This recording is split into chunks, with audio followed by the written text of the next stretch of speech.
Welcome to Stories Room. Enjoy listening and don't forget to subscribe. Evelyn woke up early in the morning while it was still dark outside. A soft rain tapped on the windowsill, drop by drop sliding down the glass.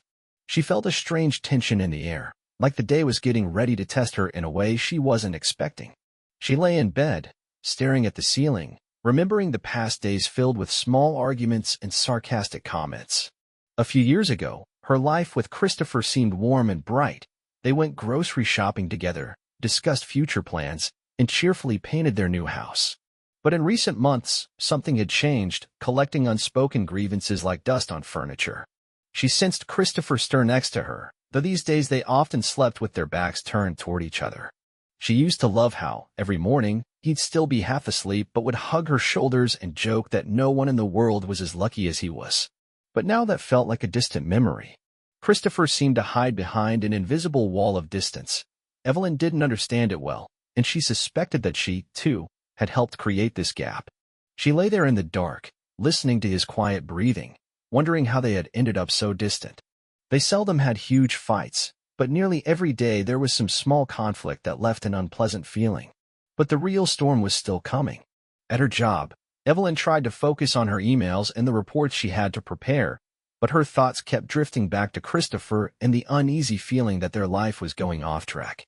During her lunch break, her co-worker and friend Tessa noticed that Evelyn was pushing the food around on her plate and sighing. "Hey, what's going on?" Tessa asked softly, leaning over the table in the office cafeteria.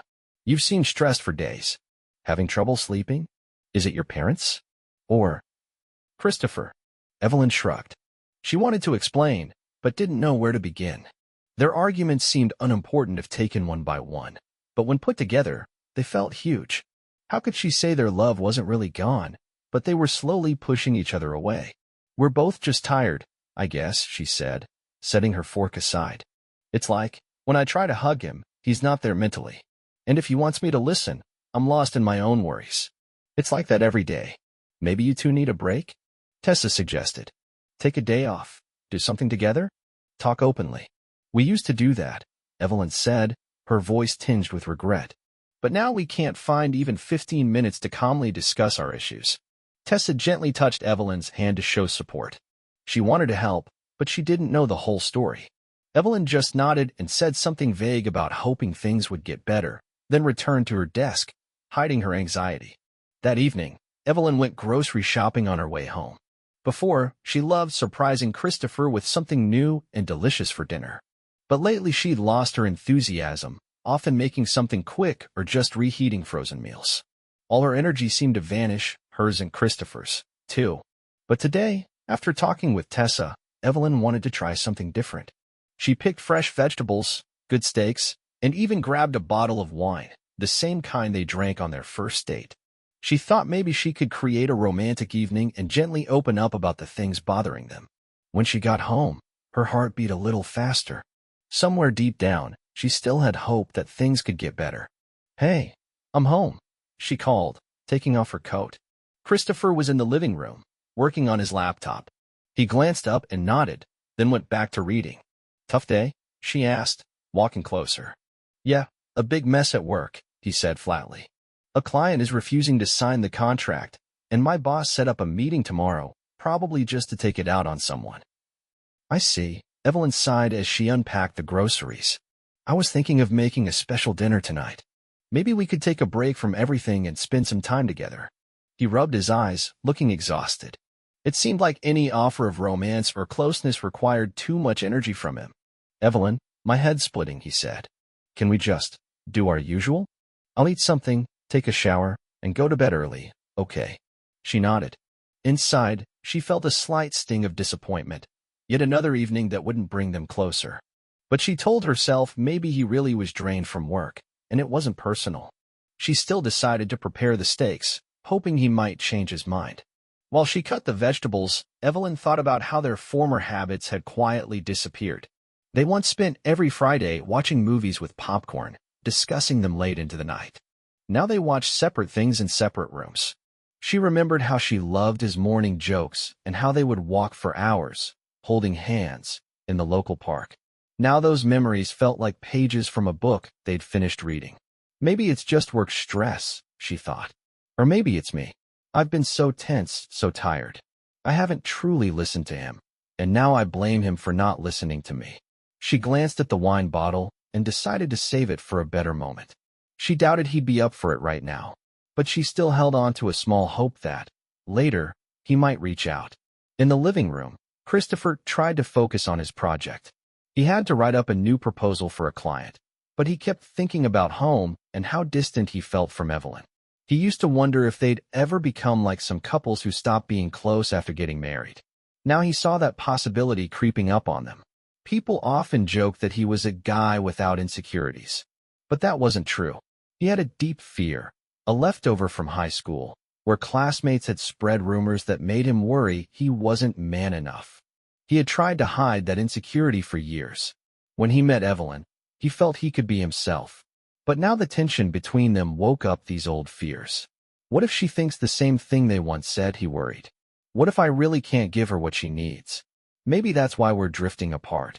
These worries sank him into silent frustration, so he pretended to be indifferent to hide his vulnerability. And yet he still loved her. It hurt him not to know how to break this wall if they couldn't even have a small talk without wounding each other. That evening, they had dinner in near silence. Evelyn set the table and lit a candle, though it felt more like going through the motions. Christopher only ate half his steak before saying he had a headache and going off to bed. Evelyn followed him with her eyes. Part of her wanted to run after him and yell, "Why don't you fight for us? Why do you act so distant?" Another part told her that maybe he really did have a headache.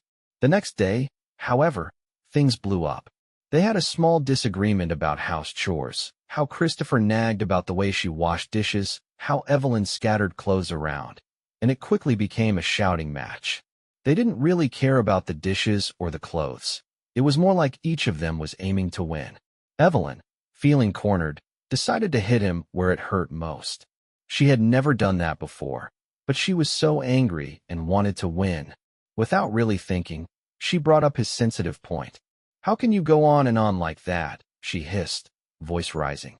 "Calling yourself a real man, when, well, we all know that you're not exactly impressive in that department." It felt like a fiery arrow shooting across the room. Suddenly, everything went quiet. Christopher stared at her, as though he couldn't believe what he heard.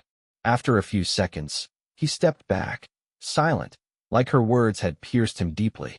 The look in his eyes was something Evelyn would never forget, a mix of hurt, humiliation, and disbelief. Then he turned around and left the room without speaking. She realized, in that moment, she'd broken something important. When the door slammed shut behind Christopher, Evelyn snapped out of her rage. Her heart pounded, and she wondered why she'd said such a mean thing, why she had tried to strike his biggest vulnerability. "What have I done?" she thought. "I can't believe I went for the most hurtful thing just to come out on top. Now he might never look at me the same way again." She heard him walk down the hall. She waited, expecting him to storm back in with insults or accusations. But instead, she heard his footsteps near the front door, then the jingle of keys, and the door opening. He left. Slumping to the floor, Evelyn felt hot tears streaming down her cheeks. She had crossed a line she didn't even know was there, and it was terrifying to think he might not come back. That night, Evelyn couldn't sleep. She lay in bed, holding her phone. She typed several texts to him, "I'm so sorry," but she kept deleting them, afraid it would only make things worse. She imagined any apology would seem empty right now. Time dragged on, and around 2 in the morning, she heard the front door quietly open. Her heart jumped. "He's back," she thought, not sure if she should feel relief or dread. The apartment fell silent again. She only heard quiet footsteps in the hallway. She stepped out of her room and realized the guest room light was on, door half closed. Peeking inside, she saw Christopher with his back turned. He had changed into sweatpants and a t-shirt. A small travel bag lay on the bed, the kind he took when he went out of town for a night or two. "Christopher," she whispered. He turned, gave her a look that plainly said, "Please go away." His face was calm, but behind that calm was a painful distance she'd never seen before. "I need to be alone," he said, and those were the first words he had spoken to her since the fight. "I don't want to talk tonight." She wanted to say she was sorry, to beg him not to shut her out. But he turned away again, making it clear he didn't want to hear more. She left, returning to their bedroom, where she cried quietly until morning. The next few days were slow and painful. Christopher and Evelyn barely saw each other. She'd wake up and find he'd already left for work, probably earlier than usual to avoid seeing her. When she got back in the evening, he'd be in the guest room with his laptop, answering her greeting only with a nod or a short hi. One evening, Evelyn tried again. She went to the guest room, attempted a small smile, and asked him to talk. She started by saying how sorry she was, that she never truly meant to insult him so deeply. She explained that she just wanted to win the argument, not realizing the price she'd pay. Her voice shook as she spoke. I have no excuses, she said softly. I love you. It hurts me to see you drifting away.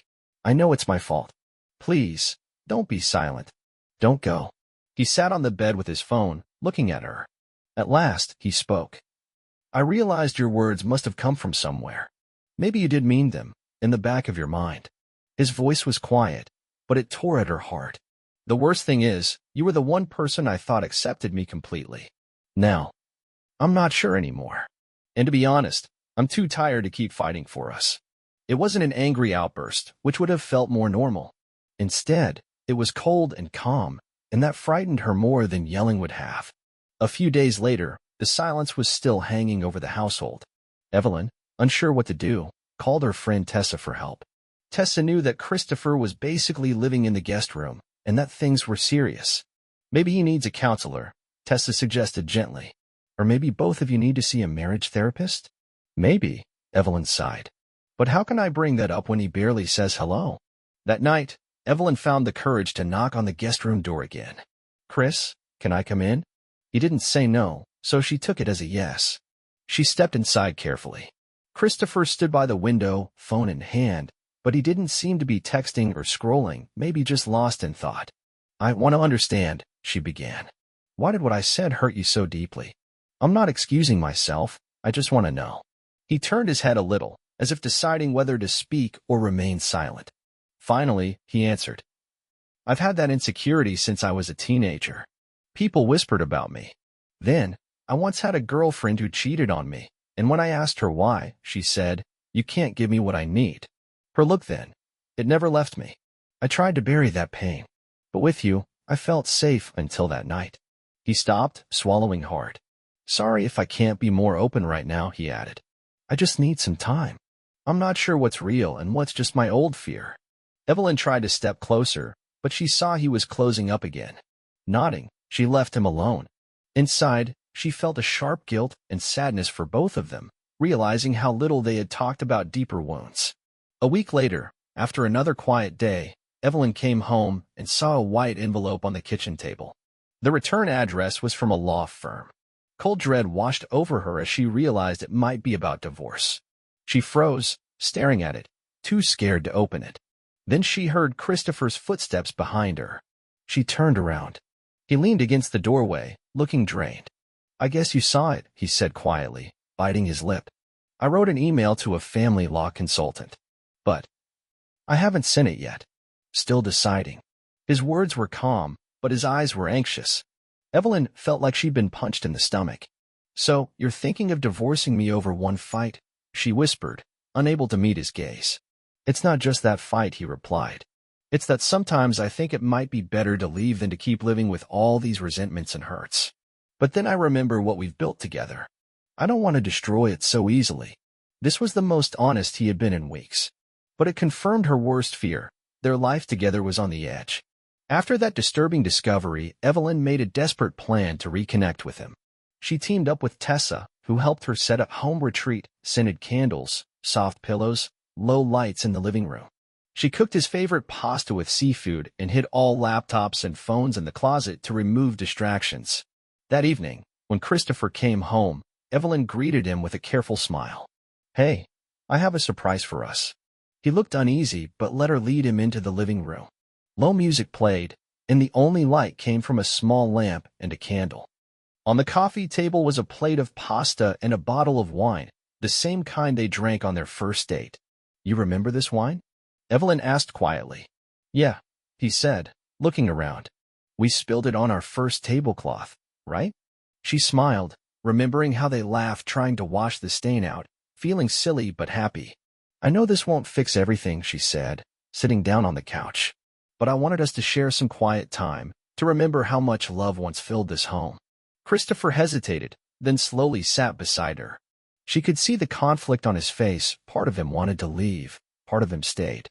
Why are you trying so hard? He asked, glancing at the untouched wine. You know, one romantic night won't fix this. I know, she answered. But I want to show you that I'm willing to work on us.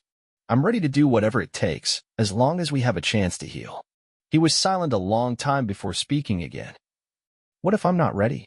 His words cut deeper than any fight. She felt tears in her eyes, but tried to keep it together. If you're not ready, she whispered, then I'll wait. If you need time, I'll be here. They sat there for half an hour in tense silence as soft candlelight flickered. The wine remained unopened. And yet, at least, Christopher didn't leave. That was something, even if it was small. A few days later, Christopher's parents came by for a visit. His mom noticed the strained atmosphere right away. Are you both okay? She asked while they were having dinner. You look like you haven't smiled in a month. Christopher and Evelyn exchanged glances. He said something vague about being tired from work. His mother sighed, as though she knew the real reason but didn't want to push. After dinner, Christopher went out to the balcony with his dad, leaving Evelyn and his mom in the kitchen. You two are fighting, his mother said gently. I can see it in your faces. Is there anything I can do? Evelyn forced a small smile, though tears were close. Thank you, but it's between us, she said softly. I just hope we can fix it. His mother nodded. Her eyes were full of concern, but she let it go, respecting their boundaries. That same evening, after his parents left, Christopher and Evelyn were alone in the living room. She felt she needed to break the silence again. Remember that time we weren't married yet, and I made a silly comment about how I wanted a man stronger than me? She began. You laughed and said, your man will care for you. Isn't that what matters most? We ended up kissing for what felt like hours. She paused, taking a breath. I'm thinking about that now. Maybe even back then, my words bothered you more than I realized. He ran a hand through his hair and looked down. Maybe, he said. But I thought it was just a joke back then, or I wanted to believe it wouldn't matter. We were so happy, and I didn't want to see any trouble. Now I realize it did add up, piece by piece. And your comment the other day, he stopped, not wanting to say the word small. That finished me. Understand, it might sound selfish, but I need you to value me as I am, not laugh at my insecurities. I do value you, Evelyn said, voice trembling. I used to respect. I still respect. You used to, or you still do? He interrupted. It's just hard for me to know what's in your mind now. The memory of your words hurts every time I think about it. He stood up, pacing across the room. I like solving problems, but I can't solve this. Your words keep echoing. Maybe she really thinks I'm not enough. Sorry if I'm blunt, but I can't hide my pain anymore. She listened, her heart heavy. It hurt her, too, but at least they were talking honestly, not shutting each other out. The next day, Evelyn found the courage to ask Christopher to try couples therapy. She admitted she had already contacted a counselor and wanted him to come, or else she'd have to go alone, because she saw no other choice. He hesitated, but a hint of curiosity, or maybe leftover affection, made him agree. So they went to a cozy little office where an older counselor named Richard welcomed them. It's good to meet you both, he said kindly when they sat down. Tell me briefly what brings you here. They exchanged looks, unsure who should speak first. Finally, Evelyn said, I insulted my husband in a way that hurt him deeply. Now he's withdrawn, and we don't know how to fix our trust. Richard nodded and asked them to describe their feelings more fully. They talked about small fights, stress, and that one awful remark that exposed Christopher's deepest insecurity. Richard gently guided them to see that the insulting words were really just the tip of the iceberg, and that beneath them lay unresolved problems and old fears. Christopher realized how his teenage experiences had led him to hide his worries instead of facing them. After the session, they walked out feeling emotionally drained but also slightly hopeful. At least they hadn't argued in front of the office. That was progress, in its own small way. The days after their first counseling session went quietly. Christopher still slept in the guest room, but he was less cold toward her. They drank morning coffee together, though they didn't say much. Sometimes he went to her room in the evening to ask about small household tasks. But conflict flared up again over something small. Evelyn left a dirty plate on the living room table, and Christopher tripped over it when he got back from work. This minor thing awakened his built-up anger. "Why do I always have to clean up after you?" he snapped. "I'm tired of it. You used to be tidier. I don't know what's changed." "Chris, calm down," Evelyn said wearily. "I'm just really stressed about our situation and forgot to put it away." "Why are you blowing up over a plate?" "A plate," he almost shouted. "I'm sick of your I forgot excuses. You forgot to clean up. You forgot I'm sensitive about being man enough. You forgot how much I've put into this marriage." Those words hurt her more than if he'd yelled something random. She waited a moment, reminding herself that returning anger wouldn't help.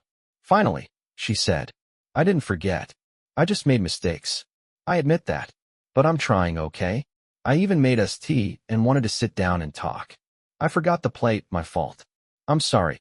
He stood there, fists clenched.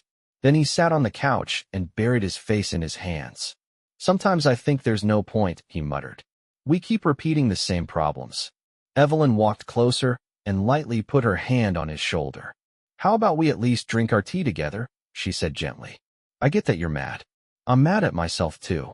He sighed, then looked up at her. In his eyes, she saw the pain of losing the closeness they once had. "All right," he said, standing up. "Let's try talking again." They sat in the small kitchen where, early in their marriage, they had shared meals and felt cozy.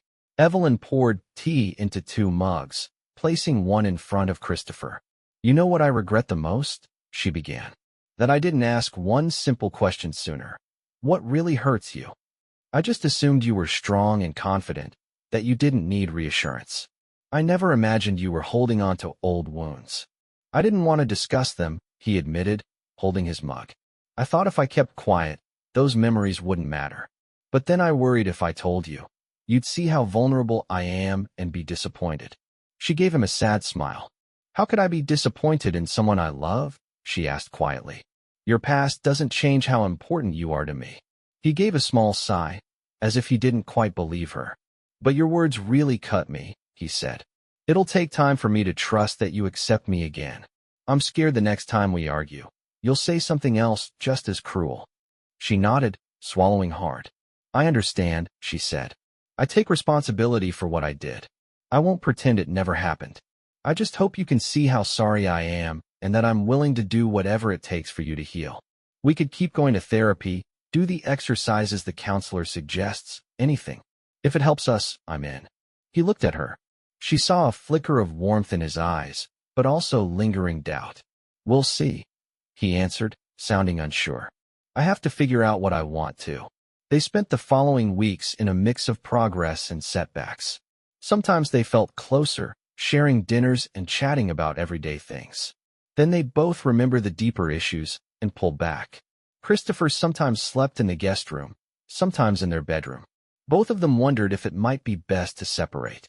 But small steps kept them moving forward. They kept going to therapy, where they learned to speak about their feelings without sarcasm or name-calling. Their counselor, Richard, reminded them that Evelyn's hurtful words had only revealed an old wound in Christopher's heart. The real problem was the lack of healthy communication before. One evening, while cleaning up, Evelyn decided to ask him directly, "Chris, do you still think about divorce? Are you still talking to that lawyer?" He paused, setting aside the cleaning rag. "Sometimes, yes," he said quietly, "but not the way I used to. Before, I was sure I wanted to leave. Now, I'm not so sure. I don't want to act rashly if there's still a chance we can heal. But I still feel this emptiness sometimes." She nodded, tears stinging her eyes. She gently took his hand. "Thank you for giving me a chance," she whispered. "I'm not asking you to forget what happened. I just want to make it right." He squeezed her hand, and that small gesture filled her with hope. Maybe they weren't fully healed, but they were at least standing side by side again. So their story didn't end with a dramatic breakup or a sudden, magical reconciliation. Instead, they chose to work, step by slow step, on themselves and on their relationship. Christopher continued to fight his old fears, that maybe he wasn't enough. Evelyn learned to face her mistakes and not run from serious talks, even if they frightened her. Their therapist encouraged them to answer 3 questions every day. What am I feeling right now? What do I want? How can I say it without hurting my partner? At first, it felt strange, but they soon saw that putting feelings into words kept little problems from becoming giant fights. One night, they finally opened that bottle of wine they'd saved from their first attempt at a romantic night. They turned on quiet music, cooked steaks and vegetables together, and sat down with their glasses full. Christopher took the first sip, then looked at Evelyn with a hint of regret. "Sorry if I made you feel guilty every second after that fight," he said. "I know it's been hard for you too, and you never meant to hurt me so deeply. It's just that my old wounds bleed the moment anyone presses on them." Evelyn held his hand. "I'm ready to help you heal those wounds, if you'll let me," she said gently.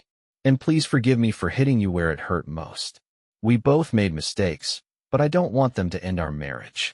They talked late into the night, about the past and the future, about hopes they'd nearly forgotten, like traveling to the mountains. They remembered how excited they were buying their first pieces of furniture, how they once argued over which photo to hang in the living room, then ended up hanging both and laughing about it. Their road to real healing was still long. Old hurts can't be erased by a single talk. Some friends might have said that it would be simpler to break up, but they both decided to try one more time. Whether they'd fully succeed or decide later it was best to part ways, they didn't know. But at that moment, sharing the long-delayed bottle of wine, they felt something they hadn't felt in a while. Hope that the love which first brought them together could grow again. Maybe in a different, more mature way, one that accepted their flaws but still held on to what they loved about each other. What do you think, reader? Can a marriage survive such painful words if both partners face their own hurts and show each other real understanding? Or are there words that cut so deep they become impossible to forgive? Everyone answers these questions in their own way. But if you asked Evelyn and Christopher that night, they would likely say, "We want to try." And sometimes, "we want to try" is all it takes to spark the small flame of believing that love can overcome even the hardest words. If both people are ready to heal old wounds and build something stronger, something more genuine than before. That's the end of our story. Make sure to subscribe to our channel to stay up to date on new stories and share this video so others can discover these great stories too.